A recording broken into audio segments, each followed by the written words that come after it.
Good morning, everyone, and this is our last reporting for today. Well, supposedly in our last meeting, but here we are, and we're going to report about the social cognition approach and the Albert Bandura in this presentation. Now, before we discuss about Albert Bandura, we must learn about what is social cognition approach or what is social cognition itself. Well, social cognition approach refers to the process of the person's behavior and the way they interact or learn information and other more. Um, in other words, social cognition is the process or the mental process of the person on how they will gain information by observing and how they will use it to interact or react to the given situation.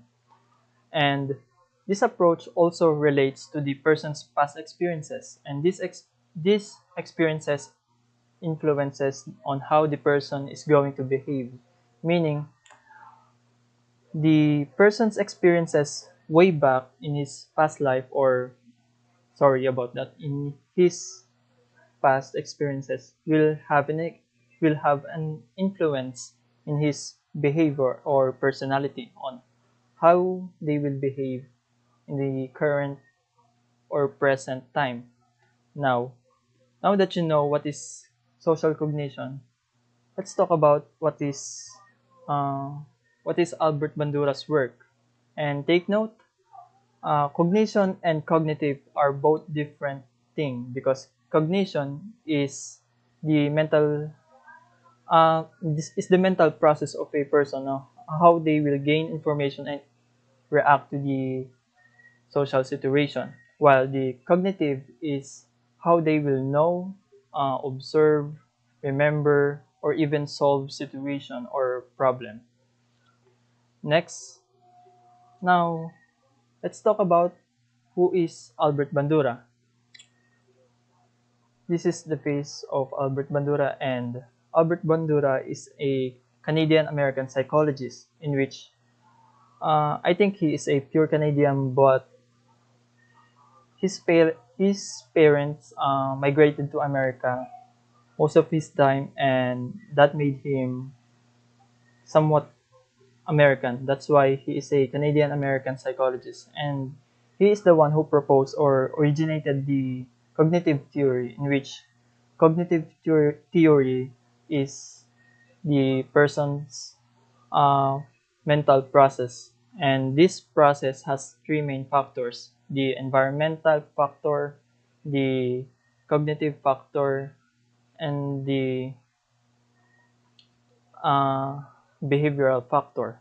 Furthermore, he is famous by his study of aggression, in which aggression is the factor that made the person or an animal behave that can cause harm to other people or probably a thing. And that correlates to the Bobodal experiment. Bobodal experiment has a setting of a preschooler children that observes an adult person physically and mentally, or sorry about that, physically and verbally abusing the doll. And this experiment shows that a preschooler children can also learn from watching or observing an adult uh, abusing the Bobo doll. Now, let's talk about other information about Bandura. Other basic information to Bandura. Albert Bandura was born September 4, 1925 in the small town of Claret in Alberta, Canada. He was the youngest of six children in his family. His nationality is Canadian American because his father is from Poland and his mother is European. Next slide.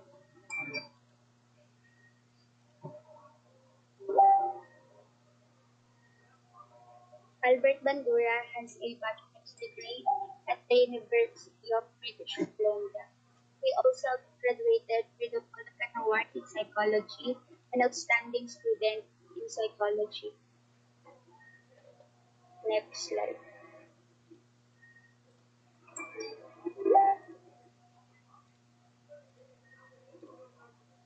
Albert Bandura's theory have three variables, which is personal factors, behavior, and environmental factors. In personal factors, yung person, dun papasok yung katangian ng isang tao noon hanggang ngayon. And yung personality ng isang tao at cognitive factors niya, ayun yung may mahalagang parte kung paano kikilos o kung paano gagalaw yung isang tao. Kasi different people choose different environments. It means we choose to engage in certain activities based on our disposition and those activities we want. Next naman yung behavior. Dito na yung kung paano kikilos yung isang tao. Um, sa behavior, our personalities shape how we interpret and react to events. It means our disposition changes how we see other things and therefore how we deal with things. And last ay yung environmental factors. Um, dito na yung under nun, situation, roles, models, and relationships. Sa environmental factors, our personalities help to create situation to which we react. Pwede niyang maapektuhan yung behavior, and yung behavior, pwede niyang maapektuhan yung person at saka environment. So, dito sa tatlong variables, personal factors, behavior, and environmental factors, um, dito nag-i-interact yung kung paano nagpa-function yung triadic reciprocal causation, which itong ano nga, itong theory ni Albert Bandura. Hindi kailangan na equal ang lahat ang naibibigay nila sa isa't isa para masabing nagpa-function. So, pwedeng mauna yung behavior or yung environment, depende sa situation ng isang tao. Next naman yung outcome expectations. Based on, based stated that outcome, based on Bandura stated that outcome expectation are derived from observing situation and events in the individual's environment as actual outcomes resulting from actions that individual has taken. It seems that individuals learn from and are motivated by outcomes expected of certain actions. Dito sa outcome expectations, people are complex systems and we can see their personality as not being reflected of that. At the core of the theory, we have these three components that interest in much the same way as social learning theory. Meron din tayo ditong behavioral factors, personal factors or cognitive factors, and last yung environmental factors. Under nung personal factors or cognitive factors, we have knowledge, goals, and self-efficacy. So knowledge, understanding of something can be acquired in many different ways and from many sources. Goals are big things to work for and accomplish. Self-efficacy is developed through personal performance experiences, vicarious learning, social persuasion, physiological states, and reaction. Self-efficacy is strengthened through successful experience in a domain and weakened by failures in the same domain. And last, yung environmental factors, under nun is social support or barriers, which means having a friends and other people, including family, to turn to in times of need or crisis to give you broader focus and positive self-image. Social support enhances quality of life and provides a buffer against adverse life events. Albert Bandura believes that people learn behaviors through observation of others that impersonate what they have observed. According to Albert Bandura, naniniwala siya na ang isang tao is natututo siya base sa pag-obserba sa isang tao. For example, yung isang bata habang lumalaki siya, nakikita niya or na-observe niya yung mga magulang niya, yung mga kapatid niya kung paano ito gumalaw, magsalita, makisalamuha sa mga tao, or yung mga araw-araw nilang ginagawa. At dahil dun sa based dun sa observation ng bata, na-impersonate or nagagaya niya yung behavior ng mga kapatid niya at magulang niya, or yung mga taong nasa kapaligiran niya.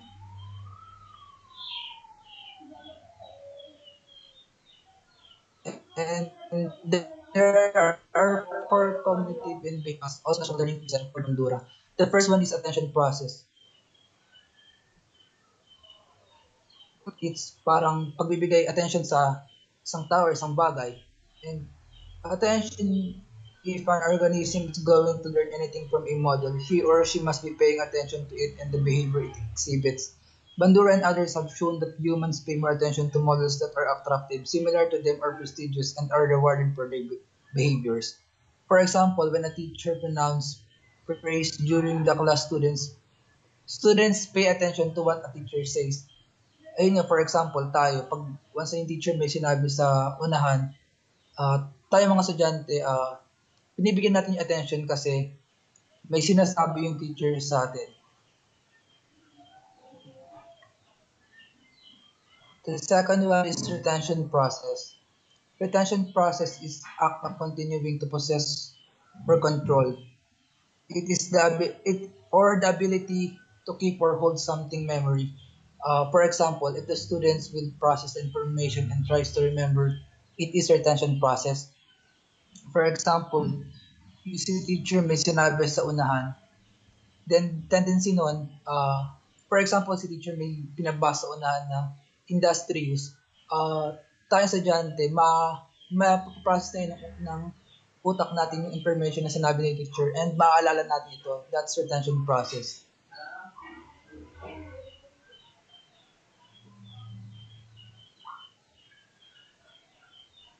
The third one is motor reproduction process. Motor reproduction process are those that move component action stored in memory into overt action, resembling that one of the modeled behaviors. For example, when the teacher tells the children to repeat the phrase, the student will imitate the phrase that teacher mentions earlier. Ayun nga, when the teacher tells sa mga estudyante na, for example, announcement, or for example, that may pinabasa sa teacher sa blackboard na, for example, like kindness, then yung student is, babasahin nila yun. Then, tatatak sa isipan nila kung ano yung pinabasa ni teacher. For example, yung repeat after me, ayun, susunod sila. And that's what motor reproduction process.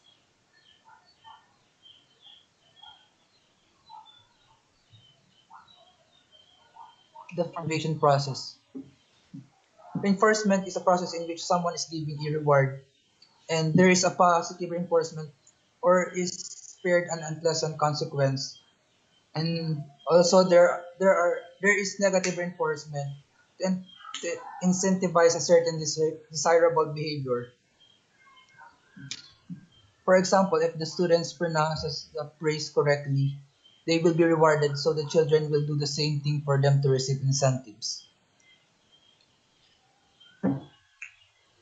So ayun nga, for example, if the students pronounce the phrase correctly, pag nabasa nila ng tama yun, then may reward silang or benefit na matatanggap and also dun sa teacher na din, may ma-receive din silang incentives.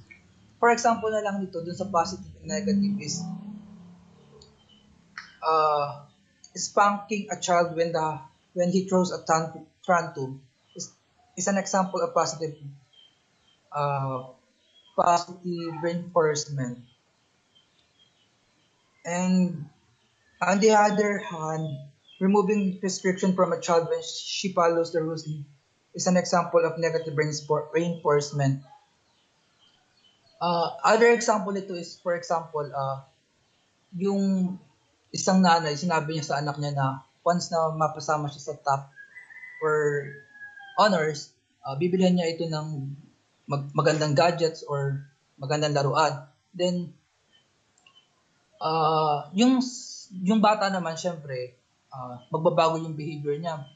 Sabihin niya sa sarili niya na if ever mapasama siya sa top, yun nga, magkakaroon siya ng reward na magandang magandang gadgets.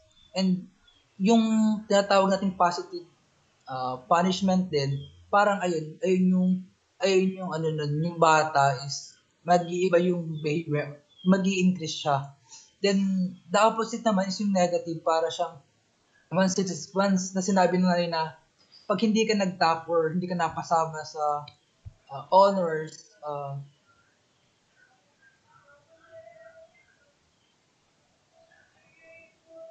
gustong mabili or gustong makuha. And that's when portion or motivation process.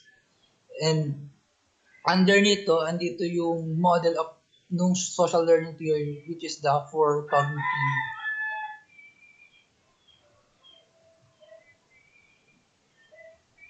or ito yung sequence niya, yung pagkakasunod-sunod niya, which is the attention, retention, motor production, motivation. Parang isa siyang process. Albert argued that the behavior of a person can lead to a permanent change in their behavior or personality. He also showed that observational learning can occur without the learner showing any new behavior meaning. He or she might have learned from her or his observation, but he or she might not learn how to do it.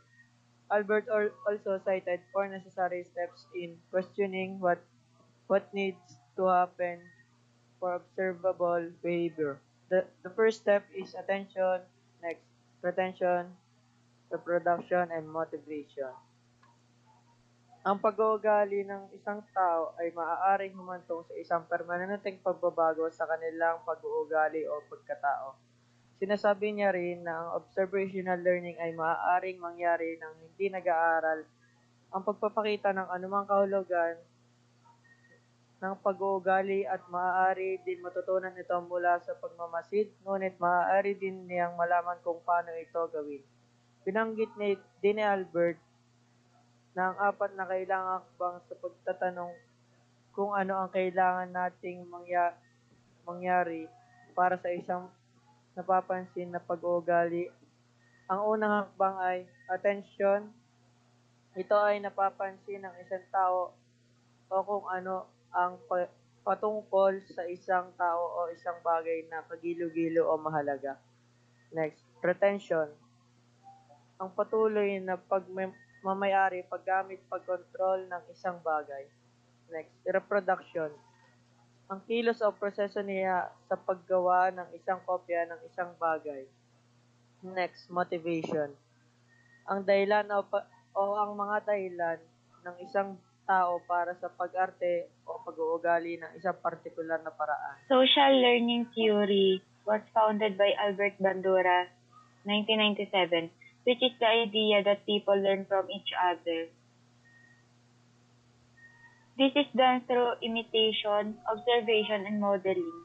The importance of social learning theory is analyzed by Bandura, looking at how children learn from watching those around them, environments, or models.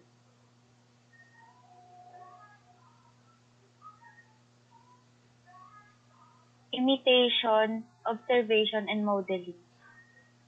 Bandura found out that the children observed the actions and behavior of many people around them. These people being observed are called models. Children are constantly surrounded by these models. For example, their family members are people who look after them. As a consequence, children copy their behavior and imitate them. If the behavior the child imitates is deemed correct, they will be rewarded by this and replicated it in future.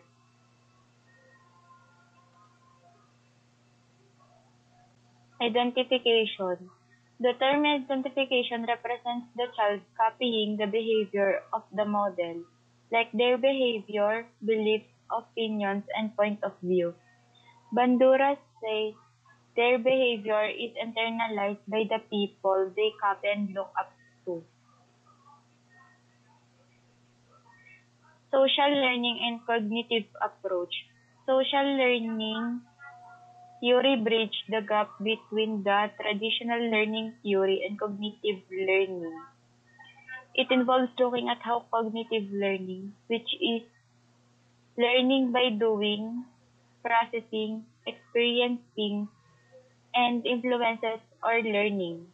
Bandura believes that we are constantly learning and actively processing information, also knowing as well about the consequences too.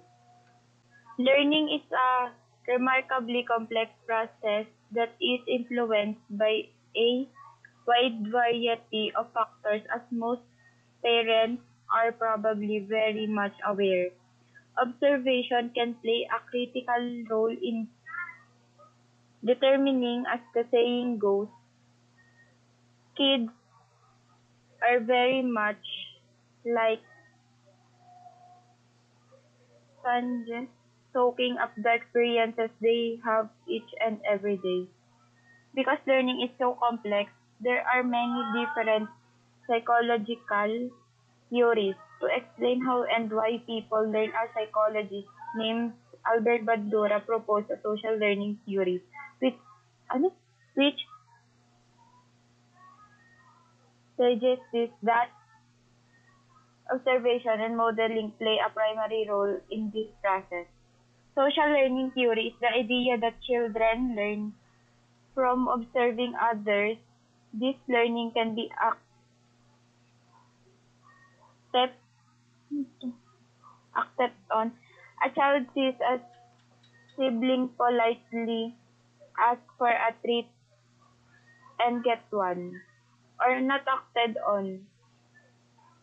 A teenager hears a friend talking, picking a lock, and they learn something new, but don't try it themselves, especially when it comes to aggressive behavior. Social learning theory plays a big role in how all people and especially children learn. Albert Bandura is also known by his study of aggression that correlates to the Bobodal experiment.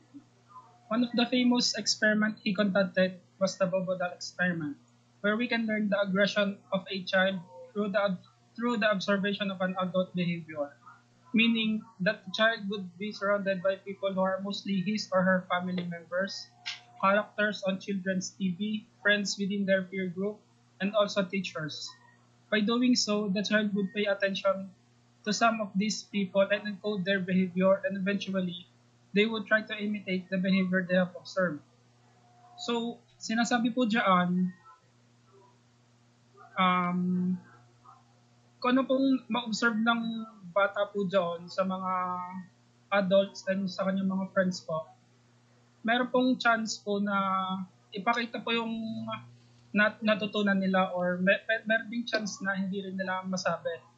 So, imposibleng masabi agad na kung yung bata ay naaral agad yung mga influences na naaral niya sa mga adults and friends. George Kelly, 1905 to 1966. George Alexander Kelly proposed the personal construct theory. So, George Kelly was an American psychologist, therapist, educator, and personality theorist. He is considered the father of cognitive clinical psychology and is best known for his theory of personality.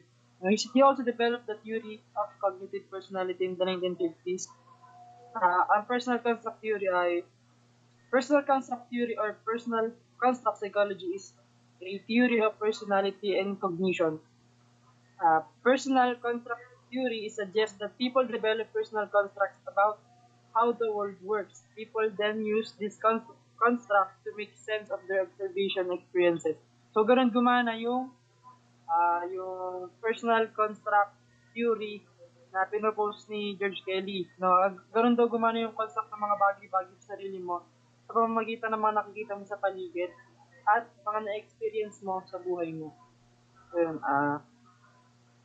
he also He also developed a theory of cognitive personality in the 1950s. Uh, theory of Cognitive theory of personality explains the differences in personality as differences in the way people process information and that could lead to personality change. Yun nga, pagpaprocess ng information, no, na yung cognitive theory of personal is pagpaprocess ng information, encoding and retrieval, and the role of expectation, motive, goals, and beliefs in the development of stable personality characteristics. No? Yung pagpaprocess ng encode mo sa pag-encode mo dun sa mga pag-encode mo dun sa mga expectation mo, sa motives mo, sa goals mo sa buhay. Ayun yung cognitive theory of personality. Next slide. Si Endler and Magnusson, 1970, went ahead and did an interactional model of personalities. So si Endler and Magnusson ay isang psychology of personality. Silang nagawa ng interactional model of personality. Ang model of personality is the individual's behavior is determined through interaction between the individual's personality traits and the environmental situation. Uh, so yun, ang ibig sabihin nun ay between the individual's personality traits, ibig sabihin between dun sa sayo at sa mga taong nakikita mo. For example, maraming psychologists na inadapt ng interactional model na to sa pag-aral nila sa mga athletes nila, pag-aral ng mga behavior ng mga athletes nila. For example, sa mga, ako coach, for example, gagamitin ko yung international model of personality based dun sa behavior niya inside dun sa game na pinapakita niya at sa mga based dun sa pakikisama niya sa ibang tao. And that is all. And I hope you listen to our PowerPoint. And thank you very much for listening.